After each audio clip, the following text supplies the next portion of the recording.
So I'm going to confuse you, and there's just no way around it. DC Comics is one of the most prolifically complex fictional verses in existence, and trying to link every major event together has been a goal of mine for the last 20 years. There are 20 years to go. Damn you, old man! Yeah, I'm old as hell. But I love this stuff and I love mythology, so making sense of it and protecting the historical record is vital to me. And explaining and understanding the mysteries of the comic decades after they were published is something I consider very important to pop culture.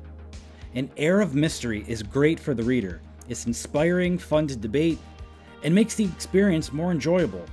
After decades pass, though, I feel that the walls of mystery need to come down so that new stories can be crafted out of the hidden energies and materials found within.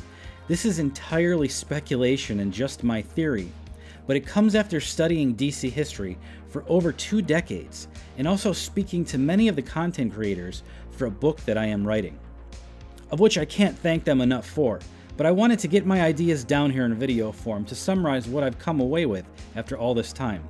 So let's start at the beginning. During this period, the singular universe had exploded into a multiverse due to the Flash learning how to vibrate and combine his power with the proper speed, breaking the speed of light barrier and transcending all of his own universe, collapsing this singular continuum into an infinite one. In 1985, Marv Wolfman wrote the series called Crisis on Infinite Earths. This series would become the focal point for everything DC Comics related, but to summarize, 2 beings are locked in an eternal struggle for dominance over the DC verse. One is named Mar-Novu, the other Mobius, his brother, the Anti-Monitor. These beings struggle against each other as the Anti-Monitor grows in power, only to eventually consume the nigh unending amounts of variant parallel universes. He becomes so powerful that the heroes are forced to band together with the likes of Darkseid. Eventually, the Flash's infinite mass punch and supreme speed factor ends up edging a victory for the heroes. The body of the Anti-Monitor is left to rot and decay for some time. In 2005, these universes eventually collapse down into a single universe. This era is known as Infinite Crisis, and it was written by Jeff Johns. The empty shell and corpse of the Anti-Monitor was blasted with some energy by a few of the villains, and the entire multiverse is reignited to a near infinite volume. I'm not going to detail this event too much, just for now, let's just understand that the multiverse is back again in this cosmic reset.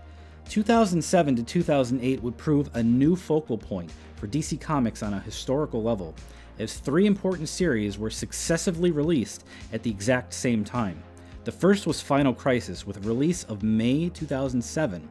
While Grant Morrison and the team were writing and crafting this series, just across the hall at DC headquarters, metaphorically speaking, was another team working on another series called Countdown to Final Crisis, and yet further down the same hall, a third team working on another series called Death of the New Gods.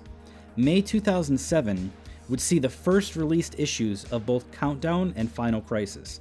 The Countdown series ended in April of 2008. Death of the New Gods series ended 2 months later, in June of 2008. However, Final Crisis would have even more issues and go onward to end through January of 2009. So briefly summarized, the Death of the New Gods series was about the end of the New Gods pantheon, and Darkseid meeting the source entity, and he learns there are 2 source walls instead of 1. But what is the source wall? It's a platonic barrier that cuts off creation from the source of everything. In this series, Darkseid steals the powers that are hidden in the second source wall and uses it to combat the manifestation of the source itself. Suffice to say, it doesn't go very well for Darkseid, and he ends up technically losing this battle. Countdown to Final Crisis, another series entirely, follows the exploits of a race of beings called the Monitors, who were split pieces and fractures of the original Monitor, who fought against the Anti-Monitor in Crisis on Infinite Earths from 1985 series by Marv Wolfman. We learn some strange cosmic truths in this series, such as Mar-Novu, the good Monitor. He's somehow tied to the physicality of the multiverse itself. Where there was one universe, there was one Mar-Novu. When the universe was fractured and split, Mar-Novu too was equally fractured. one monitor Mar Novu for each universe was suddenly made. One of these monitors was named Solomon, and he explains, and well, implies, that he may be responsible for some past events and interactions with beings like the Spectre and other beings who have been seeing a mysterious hand, and that many considered to be the hand of the entity known as the Source, the very same entity that Darkseid fought against in Death of the New Gods. Back in another issue of DC Comics, the Spectre wishes to find his master, the Presence. The Presence is the Christian god Yahweh. So the Spectre finds Lucifer, son of Yahweh, and asks him where he could find his master, the Presence. After a quick conversation, the Spectre decides to fly into the Source in an attempt to find the Presence. What he finds there is a complete cosmic mystery, as the mysterious hand interacts with him again and says, "To Earth." The Spectre doesn't recognize this entity as his master, and he's not sure if the Presence is interacting with him or not. But shifting back to the Countdown series, it is the hand of Solomon scribbling on his cosmic window the very same words that the Spectre viewed when he was inside of the Source, when he believed the Source was speaking to him. This implies that the entity known as Solomon is interacting with the Spectre unknowingly. But Solomon playing tricks on everyone and acting like he was the Source is not an uncommon thing. It seems to be his modus operandi. We further find out in this same series that these monitors, from which Solomon is a part of, believe the Source is a myth that they will never really encounter, and infer that it is a higher tier monitor above them called the Prime Monitor. So basically they're saying that the Source is actually a monitor who lives above them somewhere and they've never met it. In this series, Darkseid begins to focus his attention on this monitor Solomon, the same one parading as the Source in previous issues. Darkseid's actions are personified through a cosmic game of chess with Solomon through the entire arc of this Countdown series, and eventually culminating in neither side really winning or losing, and their struggles as they use the heroes and villains in the story like pawns. This series ends in a draw, and the heroes inform the monitors they need to stop messing around with the multiverse and to leave it alone. I speculate that Darkseid, after the fight with the Death of the New God Source entity, had theorized that this Source being wasn't authentic, and likely was someone or something else parading as the Source. He finds out who, and decides to take action against him when he discovers and learns that Monitor Solomon was masquerading as the Source the entire time. This part is speculation, but it makes sense in terms of the long-term history of DC that Darkseid in the following Countdown series was so focused on the same monitor who implies he was the hand of the Source the entire time. A third series released by Grant Morrison and team called Final Crisis begins at the very same time that Countdown does, and it departs from the Countdown series entirely, as the origins of monitors and other locations, events, and characters are completely different and revised from the Countdown version. In this series, monitors were birthed from the Overvoid. But what is the Overvoid? It's a religious reference to a meta beyond the real world, and this is where things go right off the rails in the most headache-inducing fashion possible. The Overvoid is not part of the DCU comic series. It's not even in context part of our real world. It's a reference to something outside of our real world. But you see, a while ago, Grant Morrison had a bad drug experience. Or maybe it was a really great one, I'm not sure. And he thought he saw mysterious cosmic beings who showed him the truth of reality and the cosmic truth of the overarching existence factor, and how stories worked. He wrote about these beings in Final Crisis in a 2-issue arc called Superman Beyond. The context of these monitors are that they are real-world, non-fictional deities interacting with our world and the comics we write and love. They are from somewhere above us in the hierarchy and not part of the fictional plane of existence. An equivalent story to this would be if you are a Christian and you believe in angels, and a real angel one day flew down from heaven, from an afterlife or something above us, into your house and dove into your favorite comic series and decided to oversee them as important things. The monitors in Final Crisis are references in context to non-fictional deities looking down on all stories, including our own. These series and context were supposed to be profound and philosophically important, as the finality of Final Crisis was the core focus. It's supposed to be the end, or the last crisis event, the end of all the ends, the one to disable all future crises and become the true ending of the DCU story. Where the countdown monitors were splits of Mar-Novu, Grant's monitors were birthed by the Overvoid.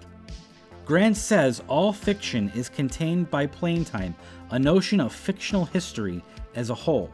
And above that is us, the non-fictional real world, where Grant says no fictional things can go. This realm is called Cube Time. And beyond us, the realm that houses all the gods and abstract aliens that may or may not exist in real life, is called Hypertime. It's the cosmological bowl of all possibility that encompasses all story, even our own. And above that reigns the monitors of Nil, who are again in context, non-fictional deities from the real-world religious views of the Kabbalah and Vedic Hinduism, which I call Voidism. In these religious views, the creator gods such as Yahweh or Allah or Brahma all have a step beyond them, and that they come from this thing called the absolute void. This void is the truest form of God possible, and the final anything. It's referenced as the unified field from physics and M-theory, which Grant says the Final Crisis cosmology is entirely based on. This field is known as the Overvoid, or the Monitor Mind. This field becomes sentient for a moment and notices a flaw upon itself. The flaw is everything that isn't the Overvoid, everything that isn't itself, every story, as Grant calls it. The entire history of all fictional existence and non-fictional existence, the fiction and us too, and more beyond that which we cannot understand. The flaw is all existence, non-fictional and fictional. This Overvoid peers down into existence and notices prolific stories from DC that include all kinds of crisis events. The Crisis on Infinite Earths, it noticed the Anti-Monitor and the Monitor and their struggles. The Overvoid feels infected by this data, by knowledge or stuff itself, of the good, of the bad, of the dark, of the light. It removes its own corrupted values and forces it to become an investigator, to dive into the flaw even deeper. This probe that the Overvoid sends down into the flaw to map in detail all of it. Its name is Dax Novu. Dax Novu records and details as much of this flaw as possible, so the Overvoid feels safer about it all. It reports back, and the Overvoid seals the flaw, realizing that the Monitor Mind doesn't like it, or that it's all just unsafe. The flaw is sealed with divine metals, as the Monitor Mind becomes more infected by story. Grant says the flaw is story itself, through the eyes of the Overvoid. It seems existence as story, as the flaw or the ink blotch, a speck of infinitely small narrative, is worrisome to the Overvoid. It personifies story of the entire flaw as a suit of mech armor called the Cosmic Armor or Thought Robot. We know this is the case because the comic tells us that the armor is what really infected the Overvoid. The armor is chosen as a mech suit because closing off the flaw permanently is a coping mechanism by the Overvoid. To cope with it all, a coping mechanism is needed.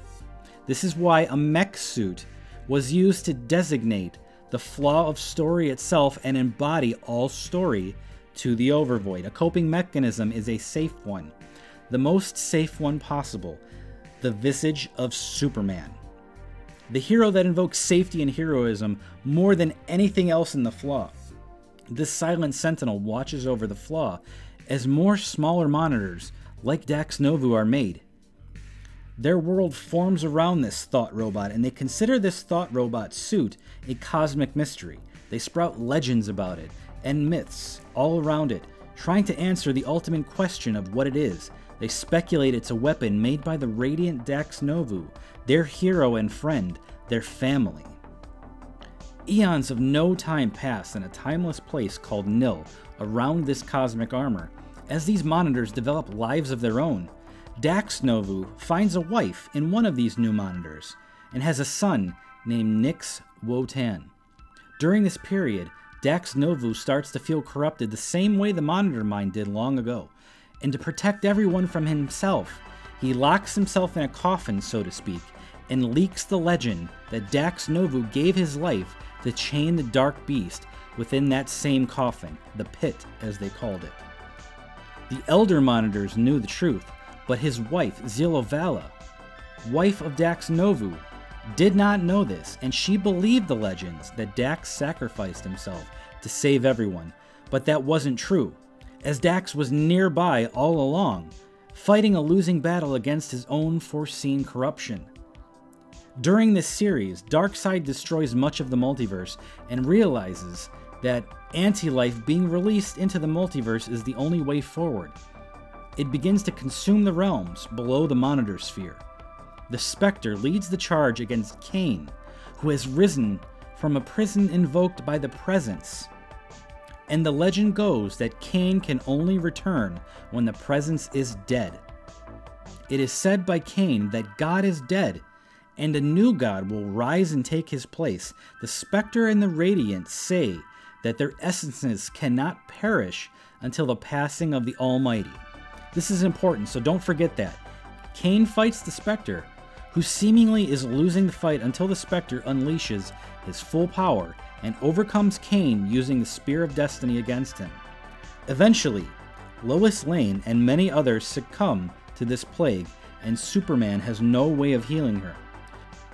While sitting with her in the hospital as the apocalypse begins to unfold around him, Superman is visited by Zilovala, a monitor of Nil and the wife of Dax Novu.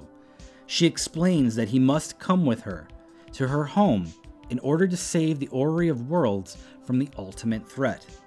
He agrees, as the deal is that Superman helps the monitors. In exchange, they gift him a portion of bleed space, a substance capable of healing or destroying anything. Superman is taken through bleed space on a Monitor Voyager ship as they transcend upward through the realms of existence and out of the entire DCU comic series. They voyage through Limbo, where they learn that many cosmic truths exist out there all about the monitors of Nil and the Overvoid after they read the Book of Limbo. Limbo is a location at the top of the DCU structure that is continuity itself portrayed visually for us readers. This is the same place that author avatars mess with continuity in the Animal Man series, also written by Grant Morrison. Another hero came along for the ride, Captain Allen, a variant of Superman that is very similar to Dr. Manhattan, and intended to play a part as a variant of Dr. Manhattan. Attempts to contact the Monitor Mind are made by Captain Allen. He succeeds and immediately begins to unravel the mysteries of existence. He acquires quantum superposition in a conceptual realm and merges with the continuity flow of the entire DCU in a literal sense, telling Ultraman that he is now the reason why Ultraman is the way he is. Allen merges the essence of Superman with his counterpart and evil Ultraman, broadcasting this new essence into the cosmic armor that is located on the world of Nil. Superman becomes the pilot of this armor, and some exposition is given around Nil and what the armor can do. It has pre-adapting to anything power before there is even a threat against it. It is capable of walking in a place that isn't a place at all, a total nothing value of platonic sentience. The armor walks past an open gravesite with a tombstone at the head of it. Mandrak awakens from the coffin that Dax Novu submitted himself into originally to protect others. We learn that Dax lost the fight against his dark persona, and Mandrak emerges from the same location.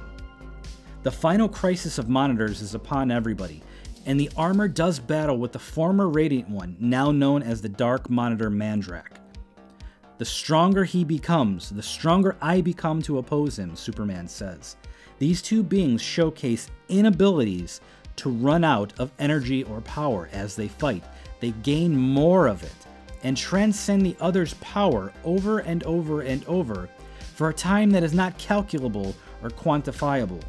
Eventually, the armor is broken down, where it becomes meaningless and made insignificant to what Superman discovered is the corruption of Monitor Mind, calling Dax Nobu the former Radiant One and now just the trash side of the Overvoid that had been removed and tossed away. This harms Mandrake just enough for the cosmic armor to push Mandrake off the ledge and into the Overvoid. Now this is significant, as the author explains in this interview that the Overvoid is where all manifest and unmanifest anything cease. Platonic's end, the immaterial, the infinite energies of anything, anyone, all things return to zero. Mandrake is pushed into this void where all things and nothings become total absence and rendered meaningless. The cosmic armor is battered and broken. Just before powering down, it inscribes on its own tombstone, "To be continued." It powered down and the gravesite is covered over. Superman returns to the mortal realms and carries a drop of bleed space with him, healing Lois and smiling at the reader. Rox Ogama, the brother of Mandrake, is exiled out of the Council of Elders of Nil and sent to jail. This jail is where? It's the Orrery, the thing he hates more than anything. He lands in the realm of the Anti-Monitor known as the Antimatter-verse, where Ultraman is from. Just as Ultraman lands back home after his battle with Mandrake in the cosmic armor as the second co-pilot, Rox Ogama appears behind him and turns him into one of his cosmic vampire assistants. Rox Ogama holds up a mysterious orb seemingly for no reason and says he will wait for Superman to be at his lowest point before he strikes again. Rox Ogama was responsible for the destruction of Earth 51. Monitors realize they are awful beings and decide to delete themselves and their Nil world in general, leaving Nix Wotan as the last Monitor, who sometime later is trapped and forgets who he is upon his arrival back in the Orrery after Nil was destroyed. But what is Earth 51? It's the entire Jack Kirby Fourth World comic book series.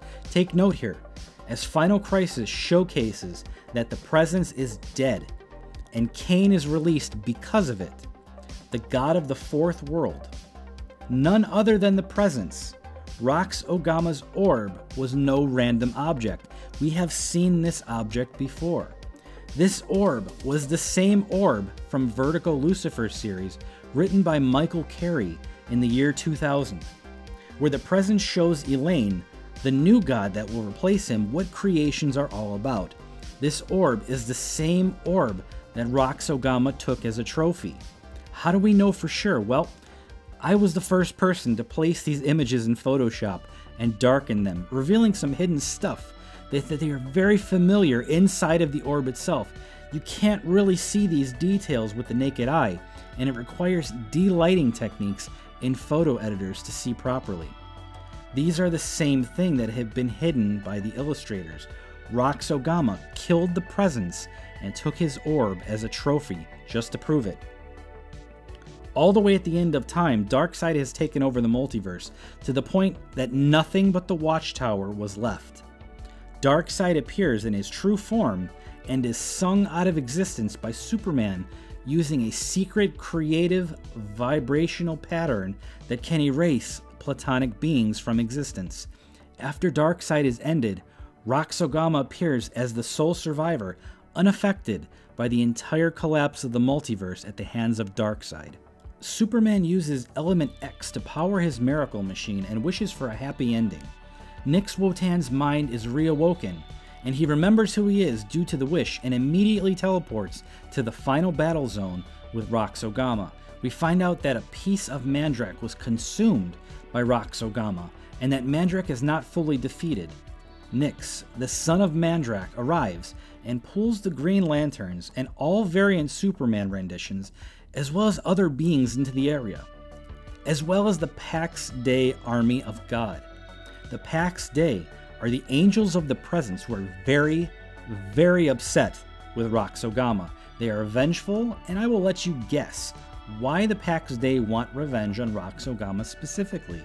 It has to do with the orb he stole and needed to be killed to take it.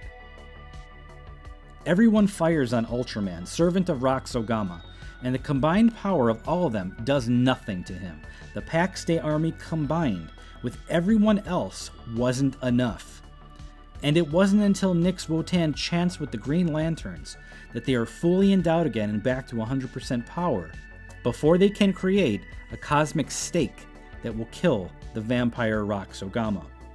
The final crisis ends and Nix Wotan resets the entire multiverse using a map and schematics of the Commandy Jack Kirby 4th World series.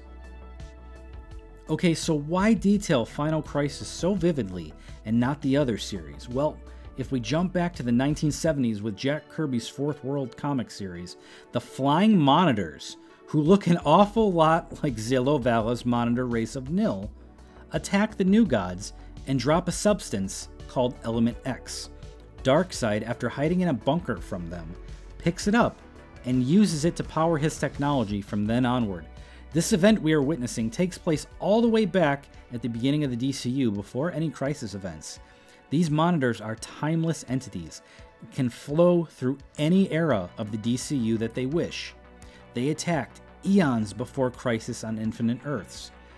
After that point, Countdown and Infinite Crisis and also Death of the New Gods happens, and all the while, Darkseid refrains from using his most powerful weapon he will come to call the Hyper Adapter. After Final Crisis, Nix Wotan remade the concept of Darkseid and placed it in a coffin crypt. Later, Nix is corrupted by the Gentry, and he opens the Darkseid crypt, only for the heroes looking at the crypt later to notice female eyes inscribed on the wall of the tomb next to Darkseid's coffin. The multiversity ends. Nix saves the day. A long era of DC passes into new cosmologies called New 52. In this era, things are very, very different all of a sudden. A total cosmological reset, where things are not the same as they were, or even making any sense or in line with the past few events of DC Comics history. Something happened here, but what? New 52 plays out as its own era revision of the DCU, and a new era begins in 2015, written by Scott Snyder. This series is called the Metal Series. In this series, we learn that there is a dark side of the multiverse called the Dark Multiverse, and also a mysteriously powerful being named Barbados. This realm is the broken universes where nightmares live, and that wouldn't work in the normal multiverse. All busted and non-functional universes become one with the Dark Multiverse. Barbados is the lord of this realm, and the heroes eventually use a substance called Element X to defeat Barbados. This Element X is the same Element X that Monitors dropped eons ago that Darkseid picked up. Barbados is defeated and the Source Wall takes a massive hit. It cracks. A new series continuation comes soon after Metal, called Justice League Annual 2018. In this series, we learn of a cosmic mother named Perpetua, who forged the first multiverse of the DCU, and who was sent by the Source and the group called the Hands to create the multiverse. Her job was to forge the multiverse using her power of a totality gifted to her, and then to perish, so that she can be reborn anew elsewhere and become a hand of the Source. She denies her fate and instead makes the multiverse under her own desires, a hostile one, where she can rule over it for eternity. Eventually, the Source and the Hands become aware of this and imprison her by forging the Source Wall that has been a part of the DCU story for decades. The Source Wall, specifically made to imprison Perpetua. Perpetua gets out of the wall due to the fight with Barbados cracking it. Her story from then on is a struggle to return herself to power and reacquire what she lost. She finds her totality again and restores her power only to lose it again in a fight with Wonder Woman that we don't get to see. She then picks it up again in the next series called Death Metal, where a being from the Dark Multiverse, a variant of Batman called the Batman Who Laughs, has found a way to accumulate more power than anyone prior could ever dream of. To summarize, he uses the power of the Dark Multiverse Dr. Manhattan and sifts power from him, while giving Perpetua a pool to feed on as a cosmic deal to leave him be so she can go do whatever the hell she wants to do somewhere else. He lets her feed on crisis events that she's replicating in the Dark Multiverse, all while he absorbs powers from Dark Manhattan. Eventually, they of course fight and Perpetua loses. She gets locked back into another source wall made by the now titled Darkest Night. Time goes on and the Forge of Worlds is dying. This forge is where Perpetua's son, the Forger Monitor, had been given the task of belting out new universes into the multiverse. The working ones went to the light multiverse. The broken ones went to the dark multiverse. This forge is now dim, dying, and fractured, running nearly on empty, and explained to be endowed by Element X at its core. Again, Element X dropped by monitors who attacked the new gods in the old Jack Kirby comics. Are you seeing a pattern yet? You will. Just stick with me for a little bit longer. Wonder Woman bathes in this forge and acquires some of its power. She uses that power to defeat the Darkest Night, and the hands of the Source arrive and ask Diana to send to be a hand with them. The comic goes blurry and whited. And that's the end of the death metal cosmology. After this period, Infinite Frontier occurs, and eventually a new era known as Dark Crisis begins, written by Joshua Williamson. All of this is pretty neat, and flows nicely, one era after another, until we get to the beginning of Dark Crisis, which started in roughly the end of 2021. This series begins with Darkseid supremely amped in power and sitting in the greater omniverse outside of the source wall, seemingly unstoppable in his true form. It was at this point where I began to speculate that all of the cosmologies up to this point are running into problems. In Michael Carey's and Neil Gaiman's Sandman and Lucifer series from the 2000s and all the way back to the 80s, the Presence makes the Angel Brothers to forge creation, 3 brothers. In this series, the Source exists at the edge of Yahweh's creation and not beyond it. Lucifer denotes this himself. In the Perpetua Metal series revision, Perpetua makes 3 sons to forge creation: Mar-Novu, Mobius the Anti-Monitor, and Alpheus the Forger Monitor. 3 sons. At this level, I started to see the pieces of the DCU finally coming together. How can Perpetua and also the Lucifer series be accurate to the story of DC Comics? And then it just hit me. Back in the Lucifer series, we see that Lucifer breaks a realm called the Mansions of Silence, which hold broken creations and lost, deleted creations and universes. They are very fragile, easily shattered. He ends up cracking all of them just by getting too close to it. And then I remembered that in 2015, the Dark Multiverse story is a story about lost and broken creations that didn't work and that were shelved into another place entirely from the cosmic primary creation. It was here that I said, well, now the entire DCU makes sense. In an interview with Grant, it is said that Darkseid's hyperadapter is responsible for creating Barbados, which in turn spawned the entire Metal series revision of the DCU origins. Darkseid was terrified of the monitors that invaded his world originally in the Kirby series. He had to hide in a hole in fear, not being able to go out until they left. But they dropped Element X, which Darkseid held onto through the events of Crisis on Infinite Earths, through Countdown, through Death of the New Gods, and ultimately to the end of Final Crisis and the Multiversity. When Darkseid was revived by Nyx Wotan in the Multiversity, he began a new plot, realizing the Source is not authentic and likely was Monitor Solomon the entire time, that there are no consequences for him revising the multiverse with Element X as he pleases. and Element X has already done so in the past in the Final Crisis series with the Miracle Machine. Darkseid had a great idea. So Darkseid hatches a plan to forge his own revision of the cosmology and multiverse.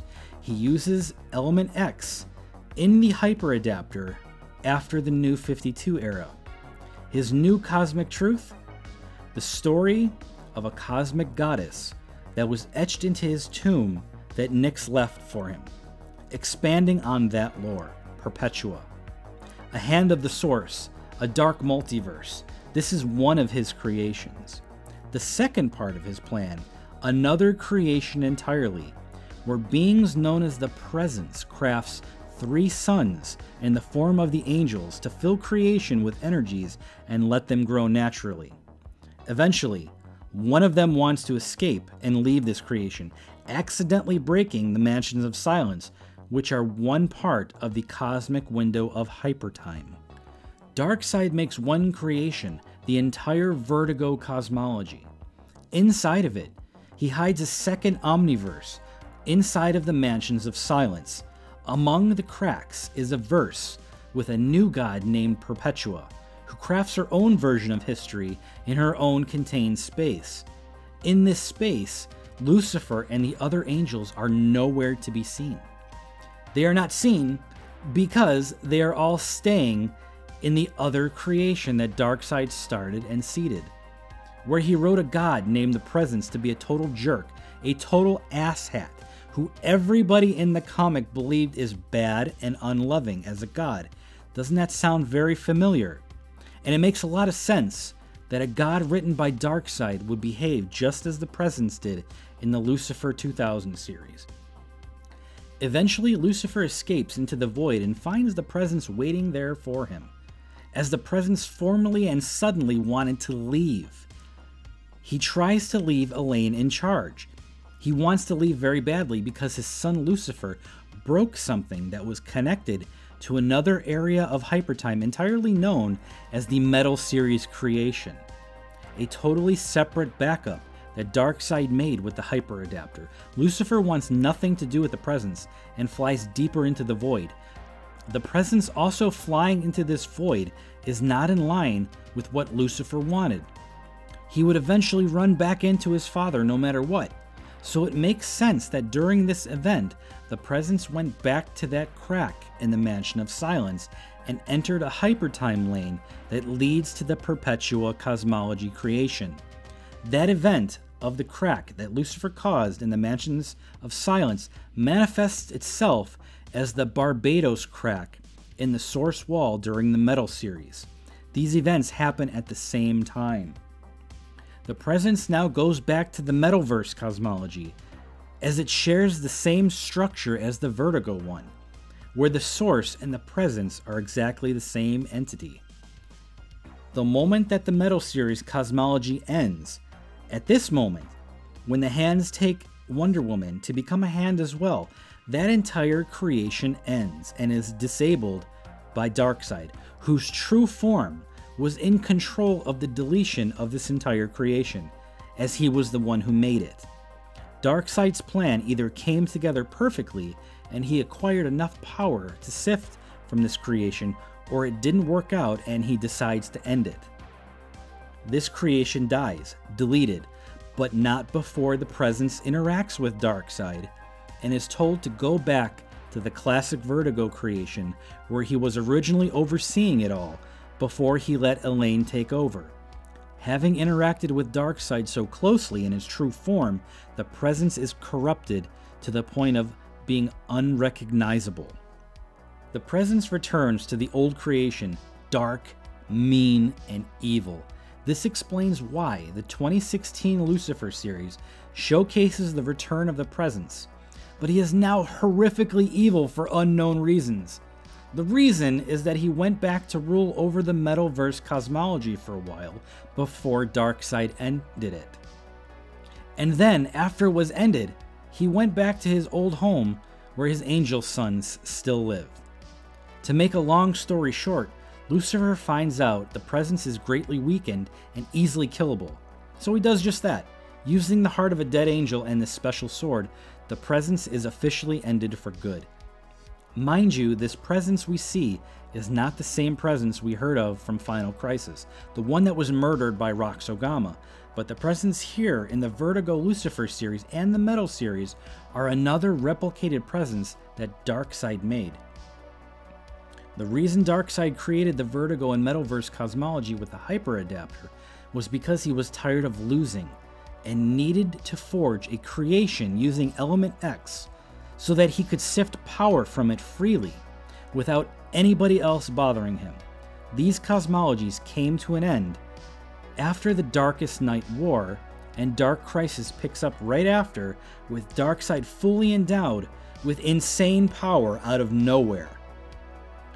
True-form Darkseid's plan worked, and he absorbed the creations that he made with the Hyper Adapter, allowing their stories to naturally play out so they can empower him later.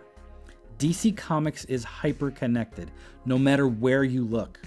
Another example of this is that the Vertigo Overture series is entirely about Dream of the Endless figuring out that the end of creation is happening and he can't stop it. Creation is falling. We don't really see why until the Justice League Dark series, where a being named Prelaya is ending creation and is invoking the time of the Mahabrahma, or the fall of Brahma. These two events are exactly the same event, in my opinion, shown through the eyes of a cosmic abstract endless and the eyes of the Justice League Dark.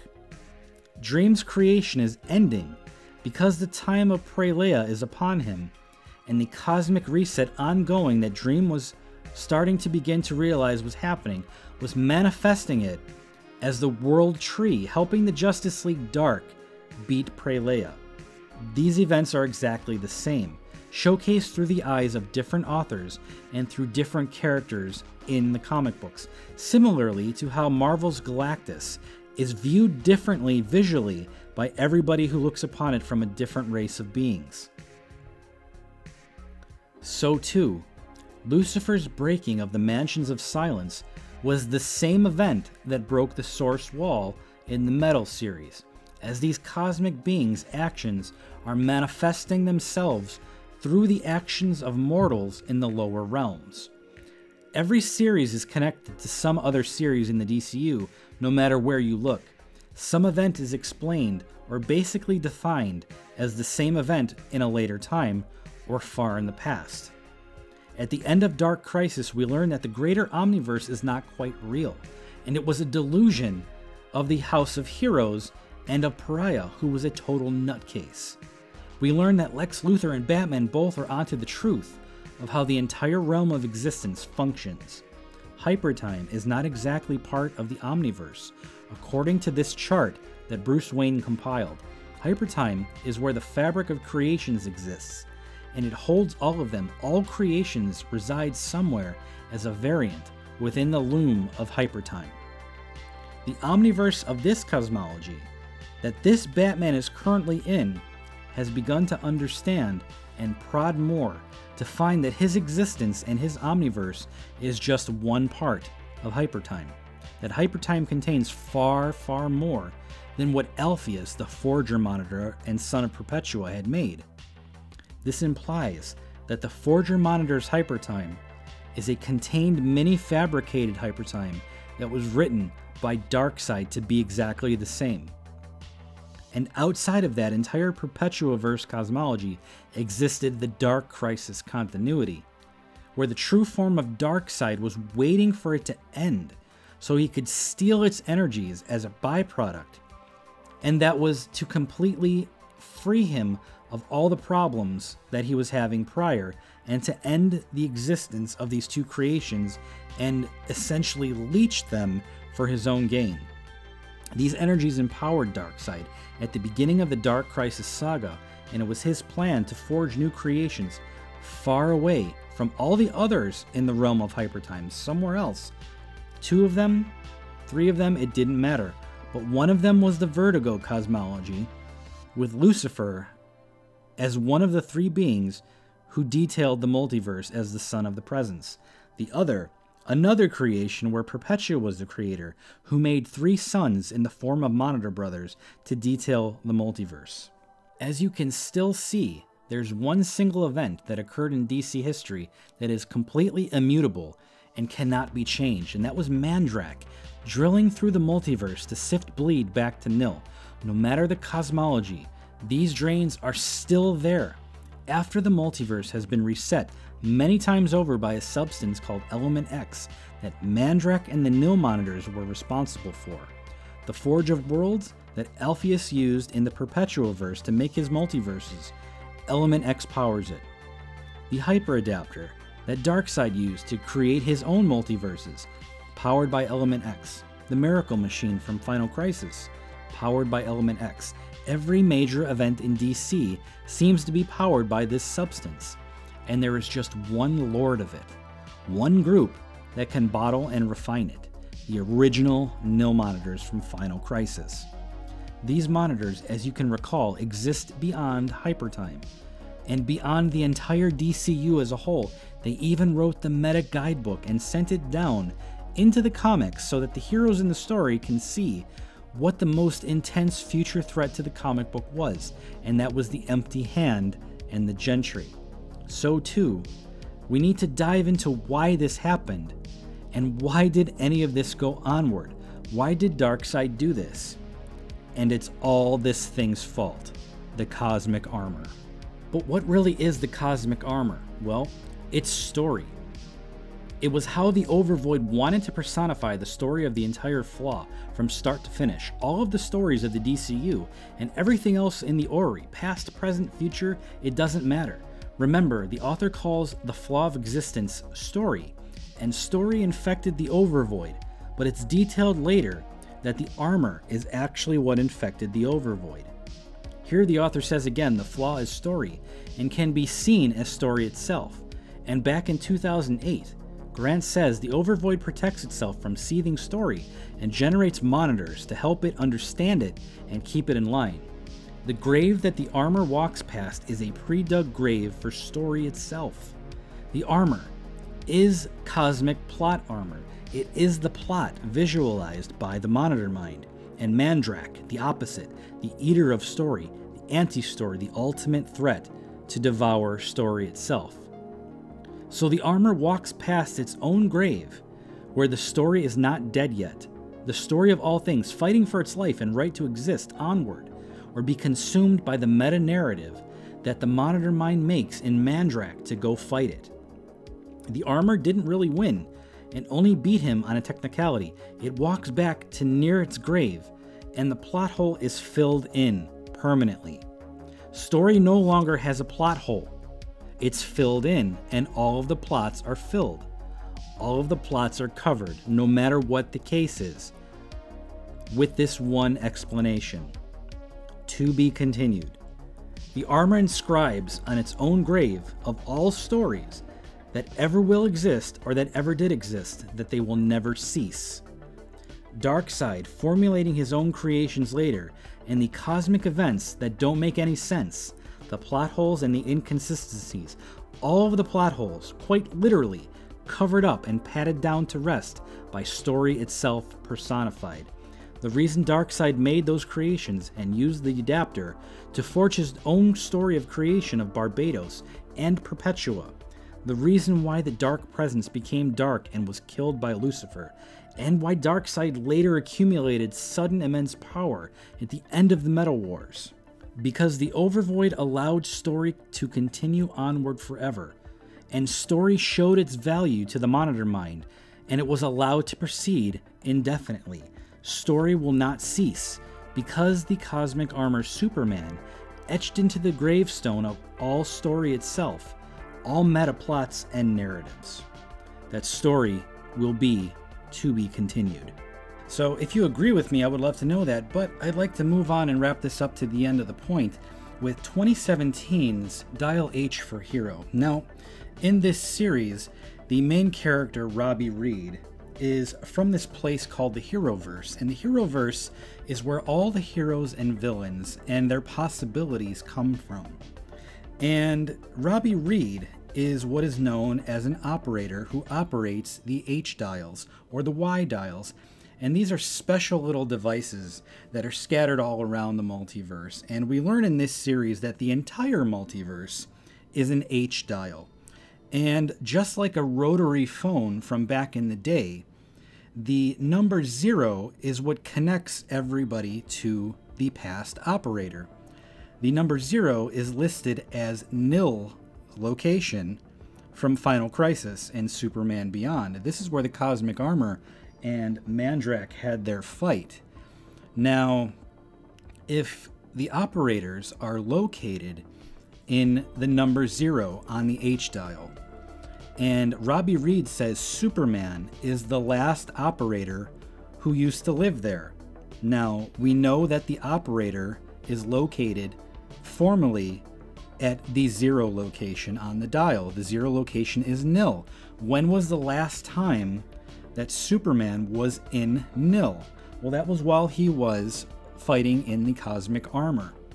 And I think that is very profound in this series because it implies that the Heroverse and all of the revisions and the past operator is the one who looked over all of these stories and maybe even implanted some of the new revisions that came with the new Heroverse. Now, I know that might be a little bit confusing, but the point here is that the Superman from nil only really occurred during the Cosmic Armor event. So that means Superman was the original operator that Robbie Reed is referring to. And okay, so why is that really important?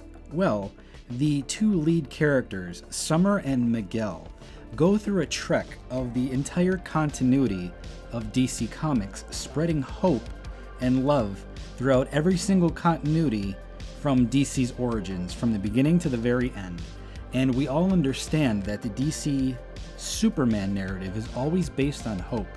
It's the ultimate icon of hopefulness, and we're gonna win no matter what. Superman embodies hope better than anything else. He is the very embodiment of that hope factor. Miguel and Summer are the reasons why all of the Crisis events ended with a positive note, and why the heroes just never give up, and why Superman never gives up. The concept of hope is spread by Miguel and Summer through all of the continuities of DC Comics. Now, again, remember that the last operator should be privy to all of this. Who was the last operator? It was the Cosmic Armor Superman, and he was located in nil, the 0 dial, the 0 on the dial. So I find that very prolific and profound from a philosophical sense of the word, that the reason why things are the way they are is because during the final fight with Mandrak, after it was all over, Superman made sure that all stories and continuities will continue to exist no matter what, and that hope will run through the entire DC continuity from start to finish. So these concepts that the Cosmic Armor wrote into being were reflected and paralleled in the Metal series after Superboy Prime fought the Darkest Night. He finds out that the Golden Rule is to be continued, which is the same thing that the Cosmic Armor wrote on the Tombstone of All Story. And moreover, we can cycle back to 2018's The Unexpected, where the Cosmic Armor is once again referenced as the being who is stronger than Neon and Alden at the moment. He says, "You'll never get past me," which is the exact same line that Cosmic Armor Superman gave Mandrak during their battle. Now, if that isn't enough for you, let's go over and take a look at the old monitors from the Countdown series, who were kind of confused, again, by what the source is. Remember that these Countdown monitors call the source the Prime Monitor. Where have we heard this before? Oh, right. Back in Final Crisis, the nil monitors have a Prime Monitor named Tahote. That's the Prime Monitor.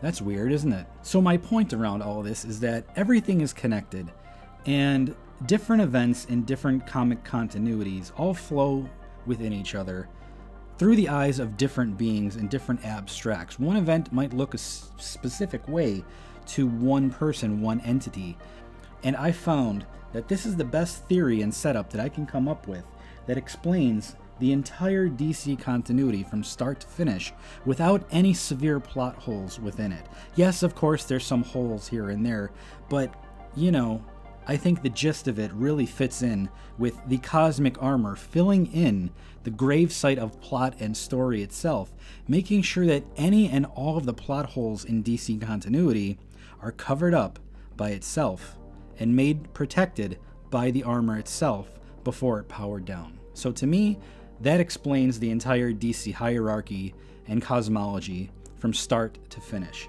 Now, if you disagree with me, that's cool. If you do agree with me, please let me know in the comments, and just let me know what your theory on all of this is. And if you can support me by liking and sharing this content around, and giving it a like, and providing as much commentary as you can in the comments section, I'd really appreciate it, because it took me a really long time to finish this. So I made it for all of you guys to help people who are confused. And I was confused myself for a very long time, and as mentioned, this theory that I came up with that links everything together seems to be the best one so far, at least for myself. So again, if you agree with me, great. Let me know in the comments, and love you all. Thank you for watching, and take care.